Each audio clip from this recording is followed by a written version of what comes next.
Oh, welcome everyone. I'm so glad to see a big crowd. It could be the topic. That's fun to just notice what topics bring more people. Um, let's see. It's been my honor and privilege to get to do this 3-year grant with all of you, and it's almost over, sadly, next month. So, always just a big thank you to your survey agency. They said yes to this grant. And thank you all for being a part of it in different ways over the 3 years. And today we turn our attention to three of my favorite topics: honoring sleep. How do you like that? Honoring sleep, natural awakening, and open dining. And we'll talk a lot more about all of that. So I will ask questions here and there. Please mute and unmute. And some of you in the chat, that'd be great. And right now, I would invite you all, every single one of you, to start writing your own care plan regarding sleep. So you're part of the care plan for you regarding your sleep. And I'd love to see later what has come to your mind that is important to you. Okay, so we'll come back to that. I'd love for all of you to be just writing a little bit about your own care plan on something, if you could, please. So I'd love to hear from everyone. Have you stopped waking people up in your whole building? Sometimes I hear we've stopped in the memory care neighborhood. And by the way, if that happens to be you all, just something I've learned myself, being a big student of changing institutional culture. Ready? Leaders say, why do I have dementia to then be able to sleep till I want to wake up? I think it's a fair question. How about you? Sometimes we do things on one neighborhood. Why don't we do it with everyone? Similarly, I've heard smart people say, why at the end of life I get whatever I want, right? Why couldn't that happen earlier? Love it. So, why do we even wake people up? So could someone answer that? Why do we wake people who live in nursing homes up? I contend there's one word, why, but I want to see what you all think. Anybody, give me a word. Because this is Cheryl, because it fits our schedule, right? Okay. Medication, all that stuff, yeah. Okay, good. Our schedule. Anyone else? One word. Schedule. Okay, anybody else? Okay, well, yes. And I wonder, the one word I tend to come up with is breakfast. And that might be another way. That might be another way of saying schedule, right? The schedule of the institution says it is breakfast time. So kind of the same thing, right? And then how many of you don't even eat breakfast? If we were together, I usually say, raise your hand. And I guess you could, but do any of you not eat breakfast that are on the line with me today? Oatmeal. Okay, but Maybe. Does anyone not eat breakfast? Depends on the day. Oh, okay. Yeah. Okay. Well, that's an even more interesting answer, isn't it? Like, what if you lived in a nursing home? Could it be yes and no? Sometimes yes, sometimes no. That's the point.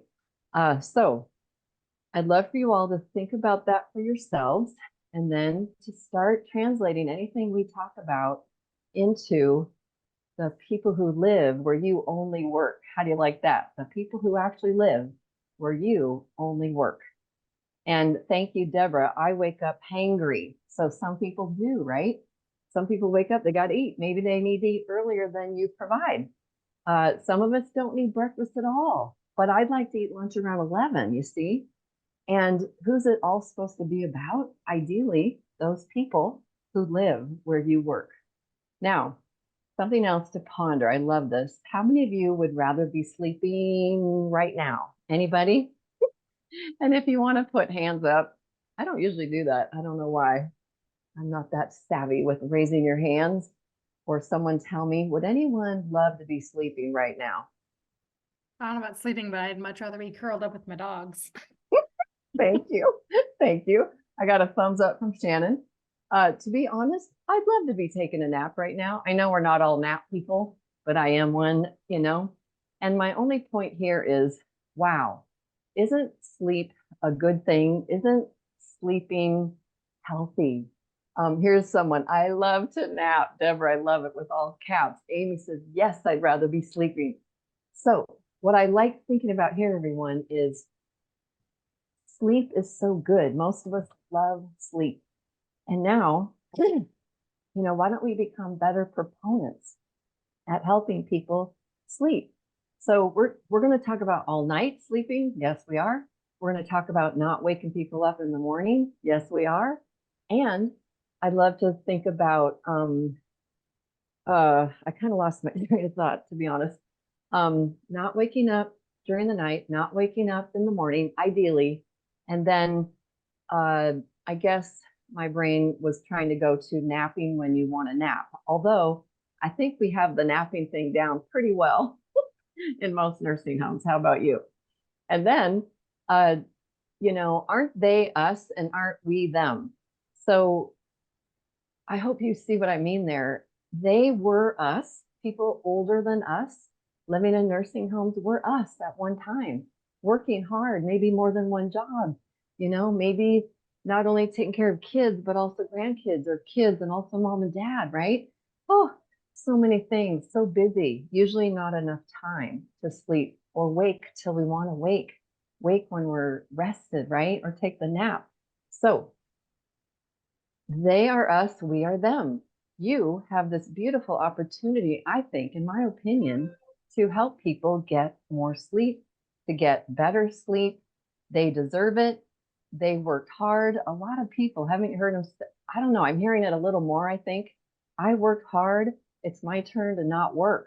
It's my turn to be lazy. I've heard someone say recently, like, please don't bother me about going to all those groups. I don't blame them. Let me sleep. So just something else to ponder as you ponder all this is, don't they deserve it? And then do any of you like to not have to set your alarm clock in the morning? Anybody? Or is it just me? Who likes to not have to set their alarm clock? I hate For setting my sure. alarm clock. Yeah. Yep. I see. Who said I hate to set the alarm clock? That was me, Vicky. Yeah, Vicky, me too. And then how do you feel the opposite when you don't have to? I love waking up on my own time. We're Yes. getting ready to implement a late breakfast bar. Good. So That's I'm looking forward to it. good. Well, we're all kind of saying the same thing in different ways. Amy says it's my favorite part of the weekend, no alarm. And some of us do still wake up. But Kelly, how do you feel that your body woke up when it wanted to, right? I get up early too, but I love it because it's my time. Anybody else? I love it. Yeah, me too. And then how about, like, does anyone resonate with this when I'm going to sleep? I mean, getting ready for bed and realize I don't have to set the alarm clock. I almost feel giddy. Anybody else? It's Yes. to that level. Yes. Yes. Thank you. And then some of you have 4 dogs, Jamie, and they demand to be outside, but that's your choice, Jamie. Some of us don't have 4 dogs. And Cheryl says, for sure, giddy is the feeling. Oh, me too. Isn't that interesting, guys? Look at, we're only a few minutes in, and notice how not having to wake up on someone else's time makes us giddy and so happy, or the opposite, we hate that we have to wake up at a certain time. If you have not done this yet, please step into honoring the people who live there by honoring sleep. Give them the giddiness back, right? Give them these feelings that you and I are having right now back. And I'm just going to help you with some things I've learned, hopefully. I already said this, how many of us are even getting enough sleep? They are us, we are them, that kind of thing. It's another way to think about it, talk about it with your team. My mom used to say, honey, just go to bed. Whatever's ailing you, it'll be better in the morning. And she turned it into sleep is like medicine. Would any of you agree? Sleep is like medicine. And usually when you wake up after a good night's sleep, things do seem a little better. And it's physical, it's emotional. What do you think? you know, even when Yes. we're sick, right? What does our body tell us to like demands that we go do when we're sick? Go sleep, right? So I've added to my mom's quote and I say, well, actually, sleep is even better than medicine, right? And would you agree? I'm guessing you would. So, wow, at our fingertips, we have a beautiful thing, a gift to give people, and it's way better than medicine. So, why do we continue to do this? You've already said it. I've heard others say the almighty schedule. How do you like that? And then there's, of course, the get up schedule. Isn't that sad? And how many of you have ever heard the language kind of goes to the get ups? And now we're labeling people, which we're trying to encourage everyone to stop doing. And so then we're dealing now with the meal schedule, right? Breakfast, maybe a bath schedule, depending, maybe med schedule, right? And whose schedule are we actually supposed to follow? Somebody say it out loud, please. The resident. Yeah, it's true, guys. And even if you're not used to it, I can show you many regulations that tell us we are supposed to create life according to them, according to their schedule, even though we're not used to that. That's why I do this, is to ground people in regulations to help you move forward. You have freedom. You don't have to have the 3 shifts the way they are. Did you know that? Even though we're all used to it, you don't have to. I'll tell you a couple stories at the end. When you kind of stop doing it the way you've always done it, which is hard to do, I know, and you start to look at the people who actually live here, what their needs are, what their preferences are, what their bodies do when you don't wake them up, right? It starts to shift. And then we live up to that truth that we're supposed to conduct our work according to them. But let's face it, most institutions don't. So here comes the regs. Under self-determination, it's tag 561. People have the right to choose, and I should have waited. Ignore activities. We know that, to choose activities, but I'd like you to just see the right to choose schedules. That's pretty strong. Nobody really talks about that. They have the right to choose schedules. Huh?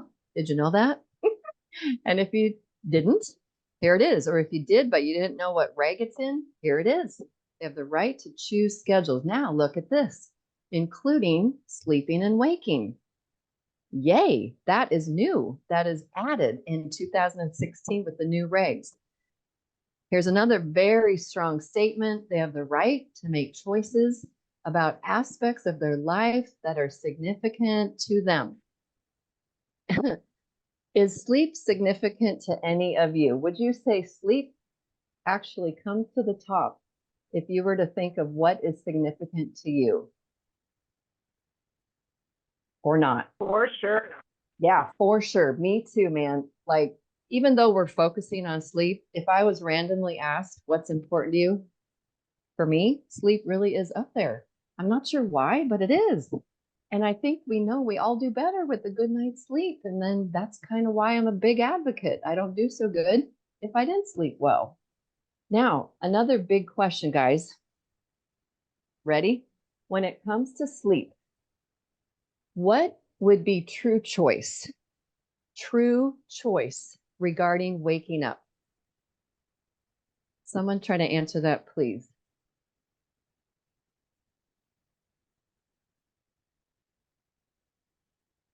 It would be the resident telling us like that is their care plan. It is the resident saying, this is my care plan for sleep. Okay, telling And us. just So laying it out. yeah. Yeah. Thank you, Cheryl, the person telling us. I have a wonder if it's even something, I want to say, better than that, if I may be so bold. That looks Oh, I say just anti-choice. letting them naturally wake up when they do. I think so. So, Cheryl, I'm not saying you're wrong, but I've just Yeah, noticed that's in better. this work, you guys, that when it comes to sleep, true choice ends up being that a person's body sleeps till it wakes up. Would you agree? Wow. Yes. So please, please, please, I wish the reg was that strong, to be honest, right? And that's why we call it natural awakening, just to help you and help your team. Natural awakening. You can call it whatever you want, but that's kind of what people have done. That's why we use that lingo. And you could really teach choice and teach true choice. See, because right, people can tell you to wake me up at 6 a.m., of course. And are you going to do it every day? Well, maybe yes, maybe no, to be honest, right? But what if that person didn't sleep all night? I mean, I guess you would need to talk to them, or you wake them up and they're like, hey, I didn't sleep well. So instead of any of that, what I recommend just from me to you is to move towards a culture that starts to teach everyone, hey, everyone, we're not going to wake you up at all unless you really want us to, because we know how important being well rested is. You could do that or walk into it. A great place to start, of course, is to talk with people. A lot of teams I work with at least start with, do you want us to wake you or not? Right? And choice. But if it were me, I would work with my team, work with the people who live there to say, hey, guys, don't you love it when you get a great night's sleep? We're open to not waking you at all and just watching you to see when you do awake. So, oh, so good. Now, we are still at tag 561. Look at what's in the guidance. The bold part. The top part is kind of the same as the reg. Choices about schedules and ensuring residents are able to get enough sleep is an important contributor to overall health and well-being. I'm laughing because we all know that, right? But I'm glad it's in there. So CMS is starting to speak out about the importance of sleep. Now here's some more. Residents, people who live there, also have the right to choose the healthcare schedules consistent with their interests, preferences. Information should be gathered to proactively assist people with the fulfillment of their choices. That is good language, everyone. Proactive. I do a lot of teaching else besides this on proactive practices, especially I do one on proactive practices to prevent falls. But the more we think proactively, the better. In this work, we're pretty reactive. The call light goes on and we run and it's reactive. The alarms we used, we reacted to them. The fall happens, we react. What could we prevent by being more proactive? So I'm just pointing out that great word there. And then we must not develop a schedule for care, such as waking or bathing schedules, for staff convenience and without the input of the residents. Did you know it said that? So I told you, regs are guiding us in this direction. Please copy 561 and have your team study it. And by the way, it's nothing you or I have done. When it says for, regarding staff convenience, it really should say kind of like schedules should not be based on, institutional practices or the traditional shifts don't need to be the point. Anyway, it's not really like a ding against staff. Do you see that? So not for staff convenience as far as shift work goes or that kind of thing. We must not develop a schedule for care, such as waking or bathing, for staff convenience and without input of the people who live there. I feel that's very strong, and I'm not sure everybody knows it's in there. And sorry, that's a repeat. So I'd love to ask all of you, we all know this personally, what are some benefits to being well rested? My mind works better. I can think better. Yes, absolutely. Your mood is better. Yes, keep going, everybody. Well, I've got more energy to do what I need to do throughout the day. Yeah. Keep going. Energy, mood, thinking. I have less stress. I have less stress during the day when I'm well rested. And we can handle stress better, right? Kind of the same thing, I suppose. Your whole body works better. Your organs and stuff. Yes. Deborah's adding it boosts our immune. Yes. Mhm. Brain clarity, yes. Not Okay, that it necessarily pertains to the nursing home folk, but it helps your body regulate its hormones as well. oh my gosh. Yes, thank you. Good. So let's see how we did. People are less depressed and anxious. Um, you guys said a bunch of these. We are more alert, more energy. There's our immune system. I guess protein is synthesized. I'm not a doctor, but I think that's pretty cool. And tissues repair. That's pretty cool. And muscles grow. That's pretty great. And, I have behaviors in quotes because, do we have any right to really call them behaviors? Right? If you wake me up and I'm mad about it, is that a behavior? Isn't it sad? If you haven't gotten this message, we're trying not to do that. I heard someone recently at Amy Holt actually use the term episodes of distress. I don't know if that's moving around Wyoming, but I think it's a fair way to say it. Episodes of distress. It doesn't really put the blame on anyone, whereas behaviors certainly does put the blame on the person, right? So, just curious. Hang on, I've got people coming in. I am so sorry that I try not to interrupt, but there it is. Here they come, here they come.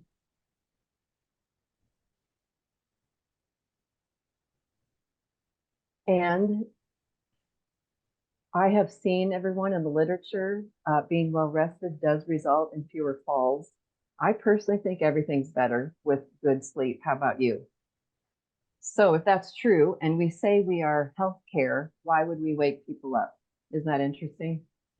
And the one that I love pointing out, thank you, whoever said the immune system, Deborah, you know, if our cells rejuvenate, repair, immune gets bolstered, why would we ever wake people up? I mean, I know there are reasons, but why would we wake them up so much? And for all these years and every nursing home for decades in America, we can do better. And we need people like you all to kind of be the leaders in defending the value of sleep and get over the hump of thinking we have to do things a certain way because we don't. You have freedom in how you provide life for people and good sleep for people. We've also, maybe something to think about is weighing the pros and cons. Are there more pros to honoring sleep? Guess what, you guys? People have said skin is actually better from not waking people up all night. That is profound. And it's Wyoming. It's Westwood Heights on their video that you can all watch. The director of nursing, I asked her, so Taya's her name, why is skin better? And she has to think, why is skin better? And she goes, I guess it's because they're sleeping. Isn't that wonderful? And skin is the main reason we wake people up.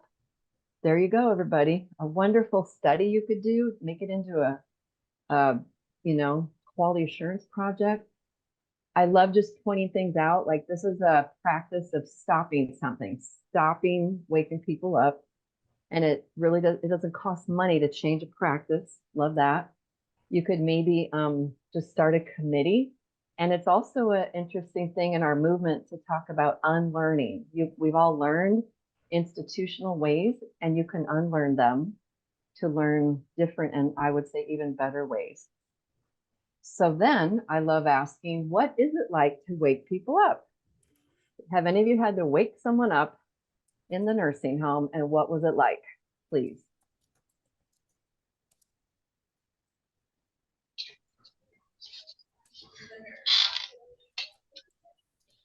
You guys, what's it like to have to wake people up?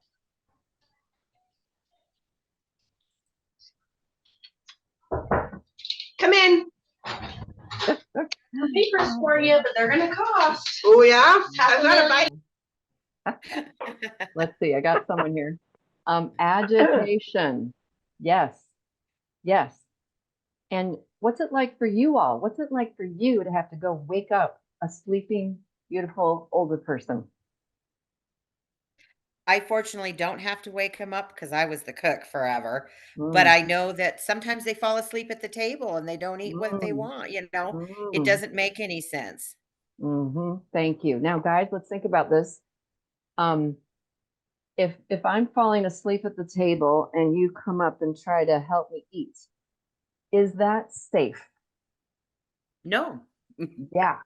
And by the way, we talk a lot about being safe, don't we? So take that to your team. We pride ourselves in safety. We talk a lot about safety, and yet these bad old traditional practices, this is actually an unsafe practice to have someone falling asleep at the table and then we try to get them to eat. Wow. I think that's a reason not to do it. And then I also saw someone here in the chat said guilt. We feel guilt. We create agitation on the part of the beautiful person we're waking up who really doesn't need to be woken up. Why? Because they're retired and they're older and they don't have to go anywhere yet. And then we also feel guilt. Thank you, Amy. I agree. Does anyone else have a word about what it's like to wake someone up? Any words come to mind?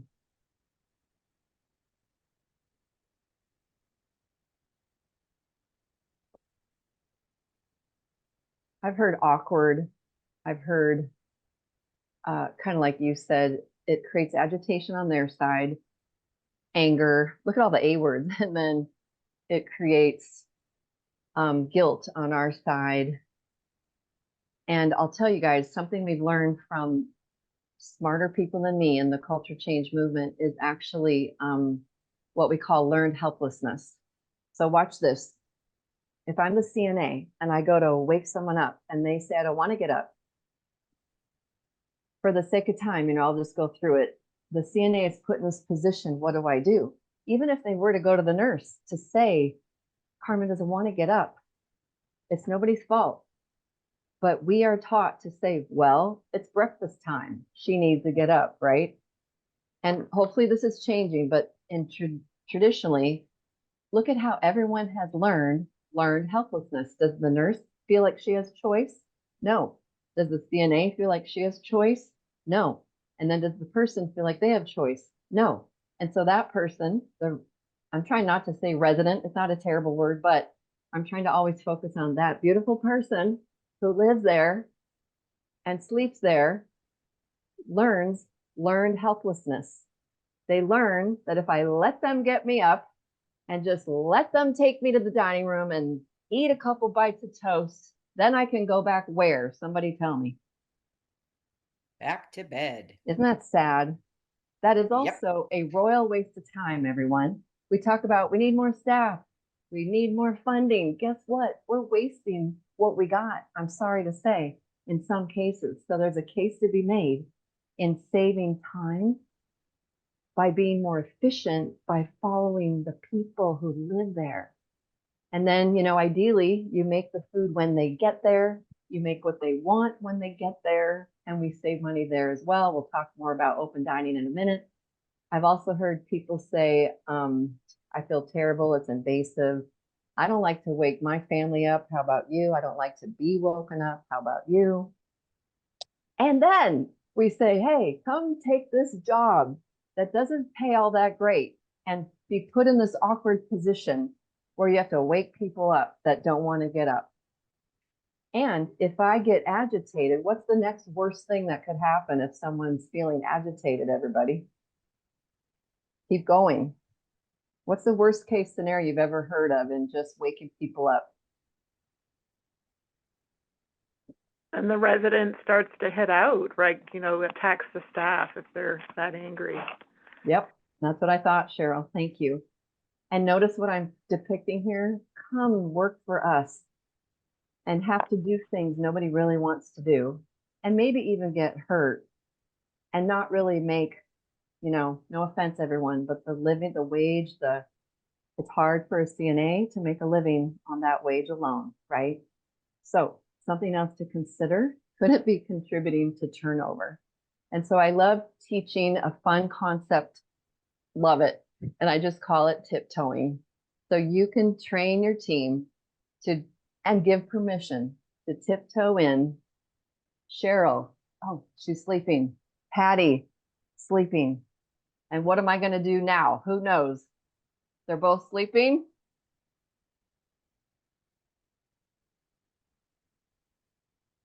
Tiptoe back out. Yes. Isn't that cool? Cheryl, I love it. Tiptoe back out. Oh, so give people the gift, the power to tiptoe. I love that. And guess what? Go back to the regs. You are actually honoring sleep, honoring, the body to heal more than ever before, giving that true choice to people for their body to decide when to wake up. I love showing too this, it's kind of budget neutral. It doesn't cost money to do this. Another word to take, guys, if it helps, is what I call redesign work. So everyone in your place is still going to wake up at some point in time, and they're all going to be helped to get dressed, and they'll all eat breakfast if they want to. And so all the same stuff is still going to happen, but it's redesigned, and now it's designed according to them and their individual schedule that we don't make up. It just happens naturally, the tiptoeing, right? So individual instead of institutional. Don't you love it? Now, do people have the right not to eat breakfast? Yes. That's right. Let's all just get that in our brains. Hopefully that is, we don't have to discuss that. Hopefully we're past that, right? Does your culture act like that? She doesn't have to eat breakfast. It's no big deal. We need to get to no big deal, right? And then, do residents have the right to not be woken up? Someone answer. Absolutely. Thank you. And I'm just doing it on purpose because these are things we don't normally hear, right? They have the right to not eat breakfast if they don't want to. They have the right to not be woken up. They have the right to sleep until their body wakes. Now, look at these strong regs that back that up. Tag 578, residents have the right to request, refuse, or discontinue treatment. And you know what? Treatment can be anything. It doesn't just mean a medication. It can mean sleep, right? I have the right to refuse that you wake me up. And then there's even better ones. Residents have the right to choice. We just covered that one. It actually goes into sleep in the reg and in the guidance. And look at this beautiful one. If you live in a nursing home, you have the very same rights as you and me, any US citizen. Doesn't it make you sad? Like, why don't we have this figured out to honor sleep with that beautiful reg? All right. And do people have the right to stay up late at night? Let's go the other way. Sure. Yeah. And I hope we're not telling people it's bedtime. We're famous for that. I think we're getting better. Would anyone speak to that? Do we tell people it's time to go to bed? Or do we honor staying up late these days?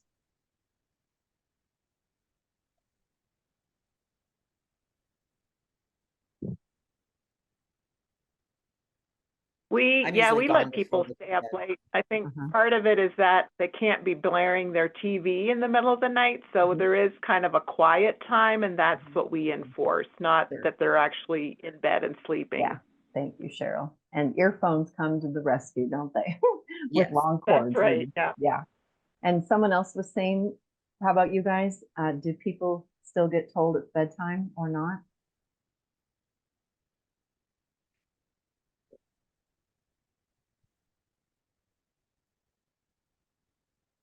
Someone was going to say something. Vicky, was it you or?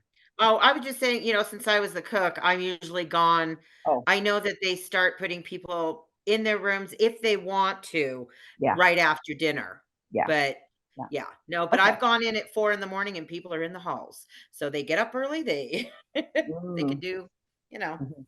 Yeah. Okay.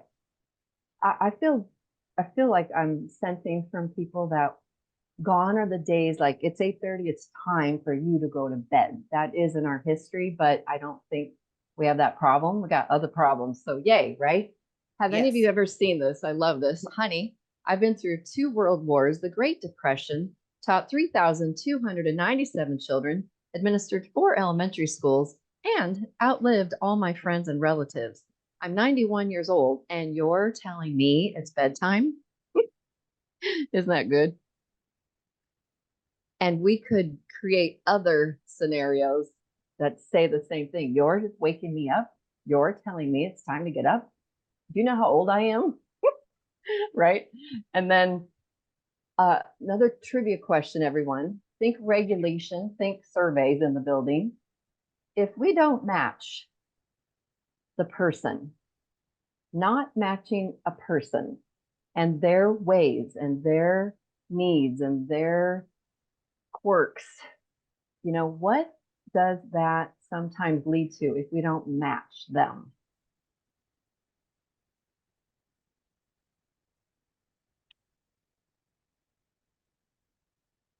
Well, it's A lot of probably, anger. yeah, anger. Right, good. Okay, now keep going with that, guys. Just kind of worst case scenario. A lot of anger, a lot of battling. Maybe Yeah, someone gets hit. combativeness Right. Keep and going. depression, Keep not going. having control over your life. Yes, and keep going. Then what do they get in our institutional way? What do they get for that? Nothing good. Right? Medication. Yes, thank you, Cheryl. That is precisely what I'm getting at. Unfortunately, hopefully that's not today in your home, but if it is, call it out. You know, thankfully we've had a lot of good pressure to no longer sedate people and use black box and meds and stuff like that.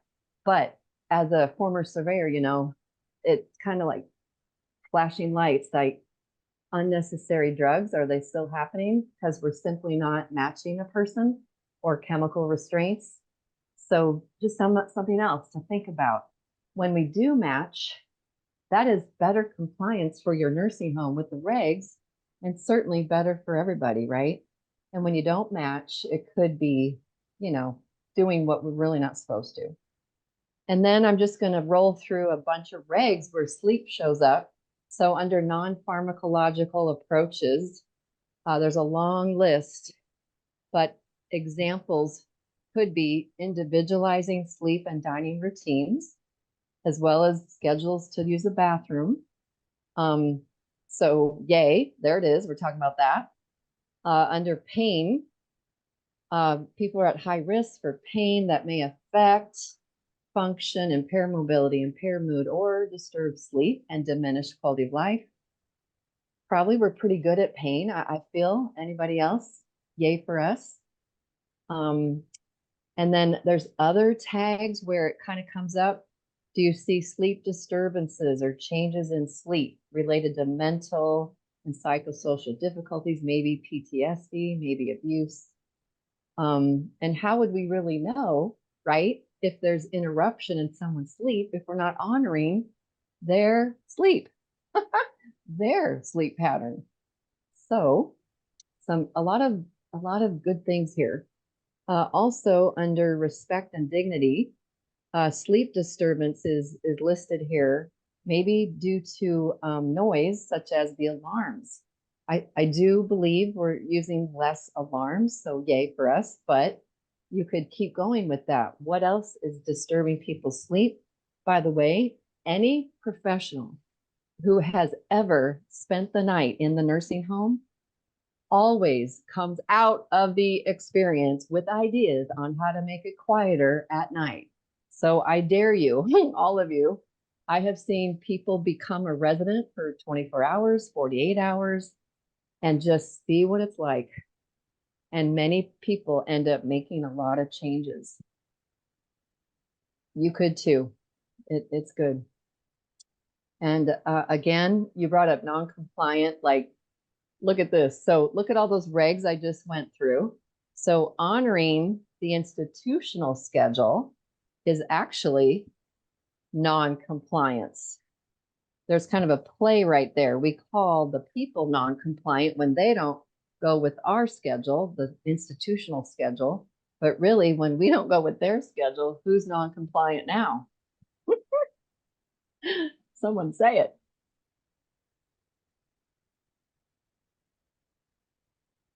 It's us. Exactly. So, it's a fun play on words there.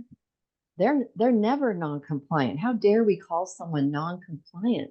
Because if I'm telling you I don't want that diet that the doctor wants me to eat, I'm telling you I want to make a what that you're not letting me. A choice. A choice. Right, right. And all those regs, they were supposed to honor choice. So they're not non-compliant. We are. And it's good to own up to that. It'll help you get over the hump and move in that direction. Here's some stories. Home in Minnesota, the day shift CNAs used to start at 6, of course, used to. Night shift were expected to get a group of people up, whether they were awake or not, whether they wanted to get up or not. Isn't that pathetic? No choice. But once they stopped and no longer woke people up, they found they did not need as many people to work that early in the morning. In fact, some of your Wyoming homes have found the same thing. Westford Heights again, they were able to cut staff needs. They only needed 1 CNA at night instead of 2. And then this home ended up realizing we don't all need to be here at 6 a.m. Oh, and ready for this? There's a fantastic story. So one CNA says, hey, you guys, I'll come in later because then I can take my kids to daycare myself rather than to grandma first, and then grandma has to take them to daycare. I'm like, whoa. So individualizing care and life for the people who actually live there has a positive effect on the people who work there. You don't hear that in the newspapers either, right? And then that expectation, there's no expectations, of course. Night team is not expected to get anybody up. And so you will probably need to do some of that work of telling people the new way. Stop waking people up. Stop having an expectation. Work. Don't panic. Don't say night shift didn't do this or day shift didn't do that. No, no, no. So stopping the expectation and to wake people up and starting a new expectation to not wake people up. Here is another, it keeps going. Residents are only helped up if someone wakes naturally and wants to get up. A fair number naturally woke around 7, the majority up by 9, maybe a few till 10 or later. I actually saw that with my own 2 eyes. Each care team is given freedom to adjust the team member hours as needed based upon the needs of the people who live there. The shift in thinking not only makes sleep possible for people living there, but for some of those who work there by having later shifts. Isn't that great? Good grief. Now you can help your team members have better sleep. Why wouldn't we do this, right? By the way, here's a change in language. Perm Memorial Home, the title was changed to Perm Living. How do you like that? Whoa. And Perm Memorial Hospital was changed to Perm Health. Love it. And it's the same group, Action Pact, that worked with Cheryl Sawyer on the line, Action Pact. And notice St. John's is now known as Sage Living. Way to go, Cheryl and team. So I would like to ask each of you, if you're writing your care plan, what do you need for a good night's sleep? Can someone just share? Anybody? Anything?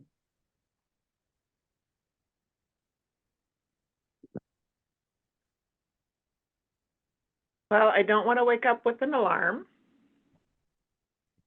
Me neither. At least one I, fan. Oh, sorry. yeah, At least one fan, maybe 2.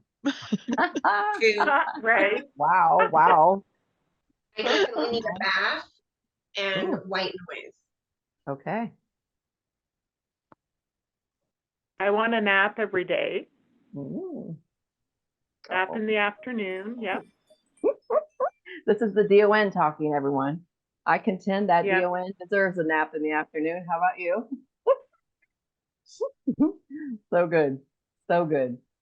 So it won't surprise you. I recommend start asking the people who sleep where you only work what they need for a good night's sleep. And I have just been doing this for a long time, so um I wish we were all together because it's fun in a big crowd to say, okay, who are the fan people? And Patty Hall, sounds like you're gonna have two hands up, right? I think that's so funny. Not one, but two. I'm not gonna call you high maintenance, Patty. And then it's fun to say, who does not want a fan? Is anybody else not wanting a fan? I don't like fans. So you get like both in the room, right? How many of you want the room warm? How many of you want the room cold? You know, not too warm. How many of you wear socks to bed? Anybody else?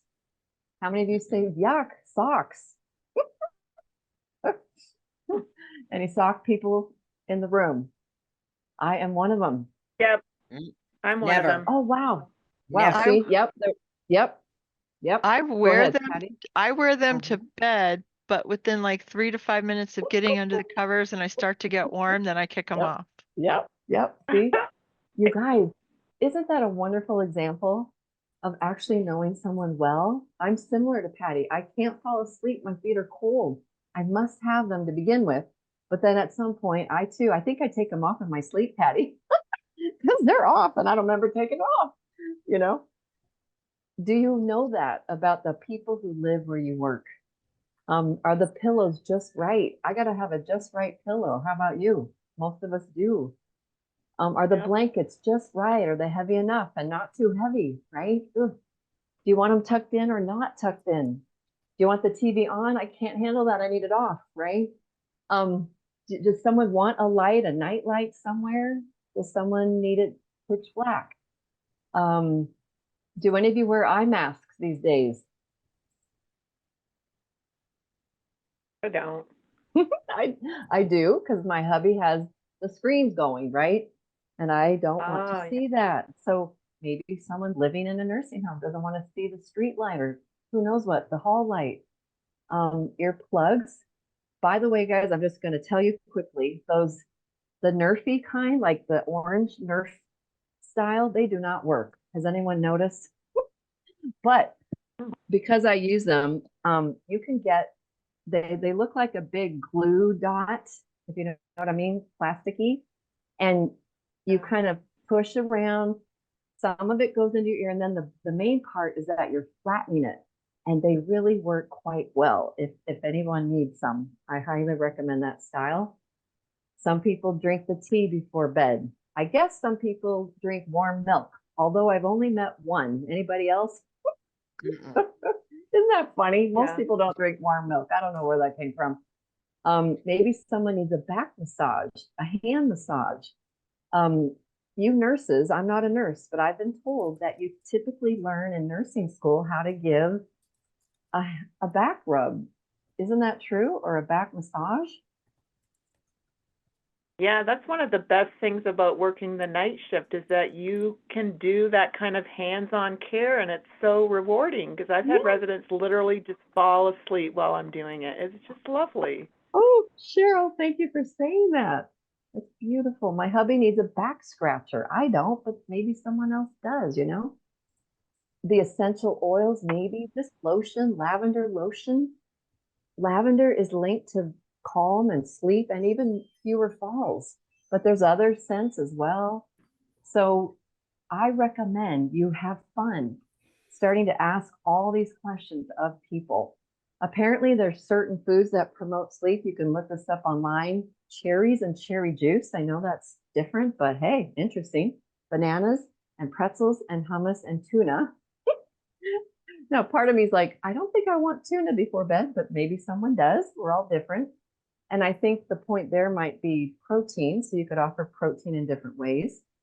One time someone on a call like this brought up, like, my children do good with cereal before bed to fill the tummy. So knowing what someone needs, if anything, to make the tummy full before bed would be a beautiful part of a care plan, don't you think? And then, of course, we've got more institutional nighttime practices. Hopefully your team is not flicking on the overhead light. Sadly, we're famous for that. I've heard of places maybe getting headlamps if a nurse needs to do something really treatment oriented, flashlights, dimmer switches. My hubby, you guys, he was the cute maintenance guy when I was the activity director. And he says to change a light to a dimmer switch is not very hard. I love knowing that. Maybe lighted pathways to help people get to the bathroom more safely and not fall.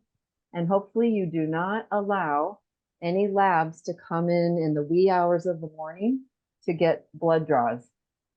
In Colorado, we kind of got this stopped more or less. You guys hold the power with a vendor. You tell them what they can and can't do.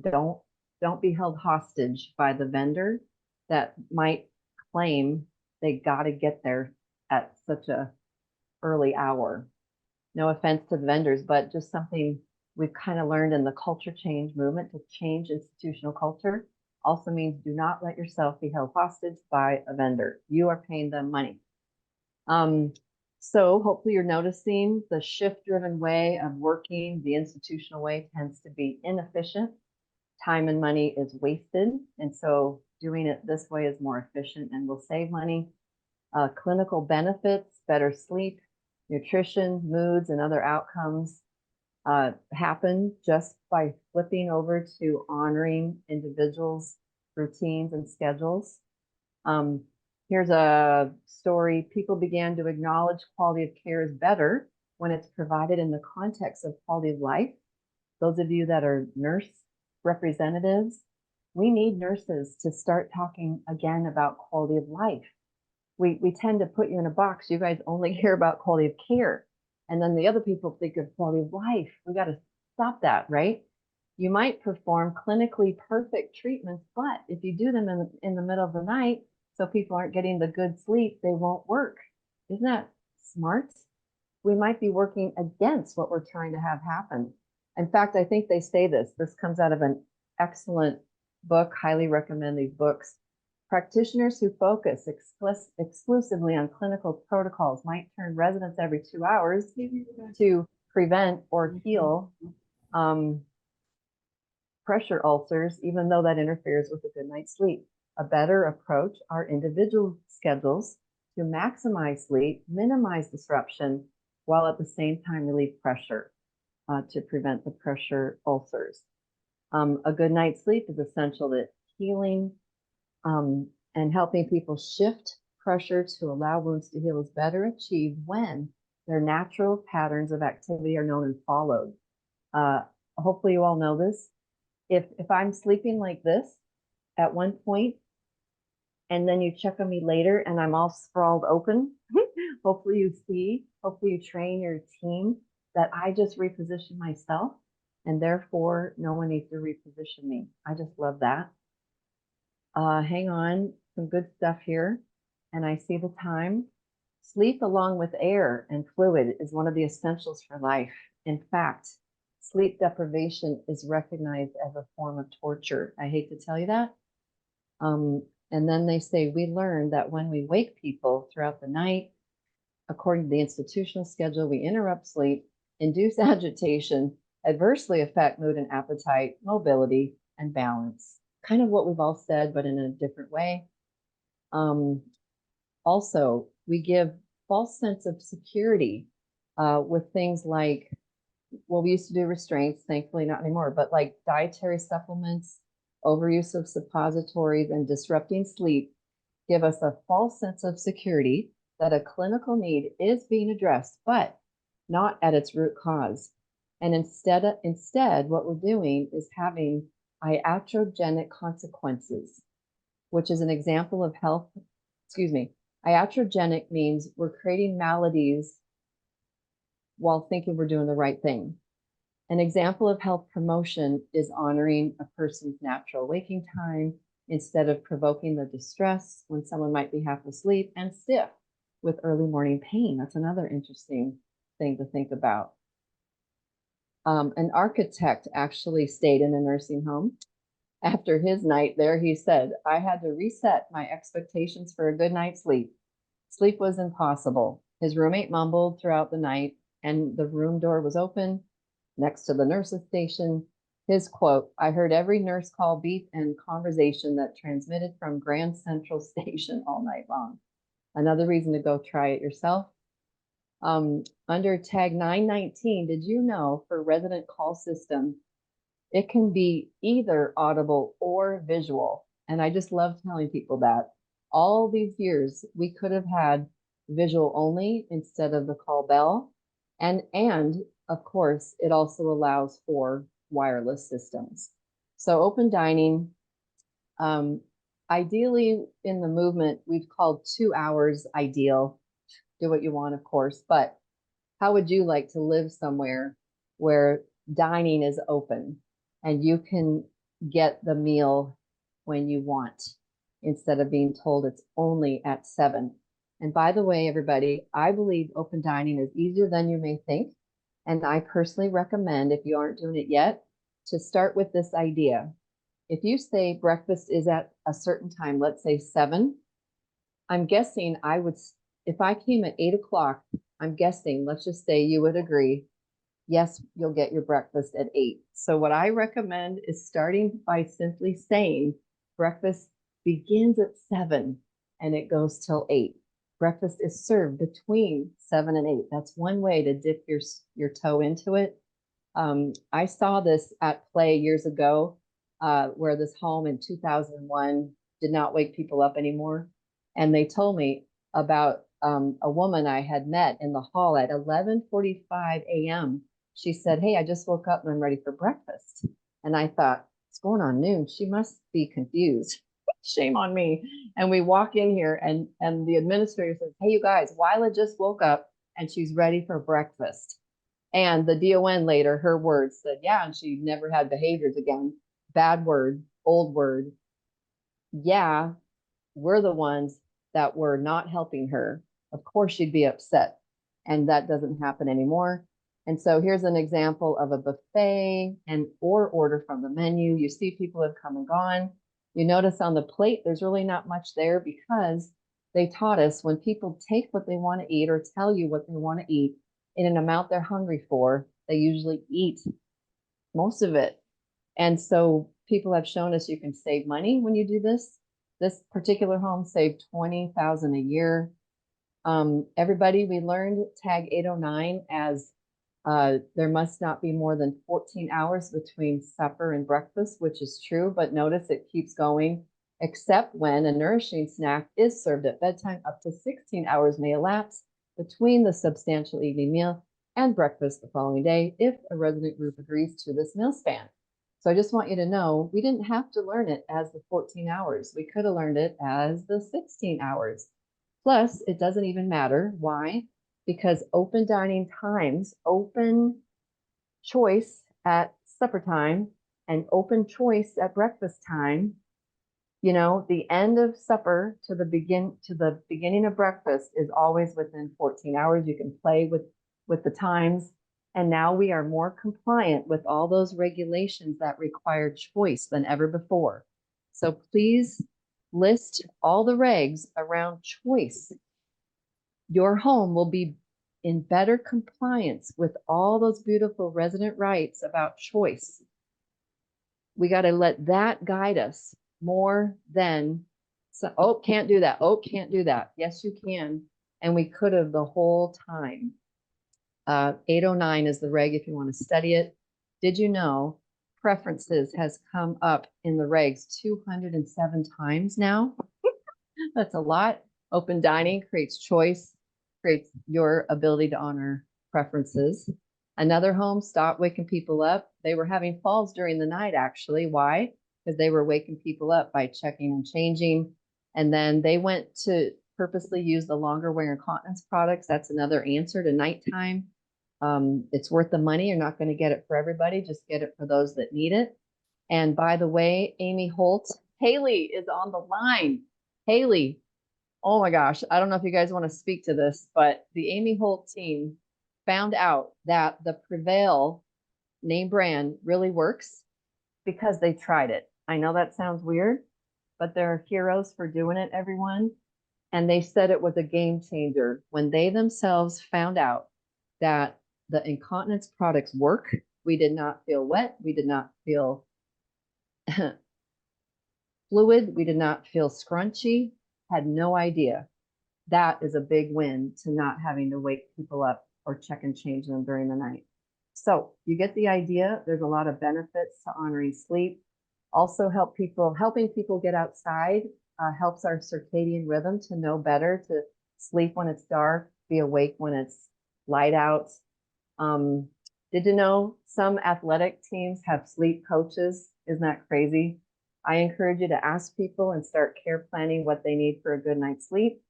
And last but not least, we have a word of the month. We're looking at the word discharge. Is that normal?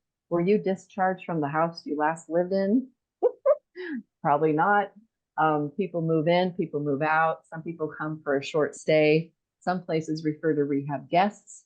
I send these out at the beginning of every month. You're welcome to get one, or if you didn't, let me know. We also look at a culture change principle each month. This month is risk-taking is a normal part of life. And I always reference regulations that support that. And if you could please, please, please, right now, give me some knowledge before and knowledge after this 1 hour. What was your knowledge before, 1 to 5, and what's your knowledge after, 1 to 5? I need that, please, really important for the grant. And I mentioned the videos. You have 5 beautiful Wyoming videos now that depict change culture. And Life Care of Casper, Westward Heights, Mission, I think all of them actually, all 5 no longer wake people up. So, and Westward Heights was able to really document a lot of the outcomes, fantastic outcomes. And we invite you to join us March 22nd, our last webinar together. You will hear from the year 3 homes. Amy Holt's on the line. They too had tremendous outcomes and stopped waking people up. And then you'll also hear from Bighorn and Platte County and, oh boy, the other one. Oh my gosh, too much happening here. And last but not least, we are looking for more people to be on the Wyoming Culture Change Steering Committee, Coalition Steering Committee. If you're interested, please let me know. Does anyone have any last questions? I'm sorry I went over. Questions or comments? Anybody? Cheryl, you said you're having trouble getting families to understand not waking people up. Is that true? Yeah, they just think that the schedule they had at home is the schedule they need to have for the rest of their life. Probably because it fit into the caregiver's schedule, but yeah, so we find that we have to do a lot of education about letting the person relax, because we're looking after them now. We can let them sleep till 10. They're going to get breakfast regardless of when they get up. They're going to get, the medications when they get up, all of that kind of stuff. But we're finding that we have a bit of a struggle with some families about that. So, Sure. But, we all, education and learning. Yeah, that's right. Thank you, Cheryl, for sharing that. And thank you for just helping everybody, that's what it's all about. And we'll get there. Anybody else have anything you'd love to share? All right. Well, thank you all for joining us today. Thank you. You bet. Thank you so much. Thank you so much, Carmen. Thank you. Have a wonderful weekend, everyone.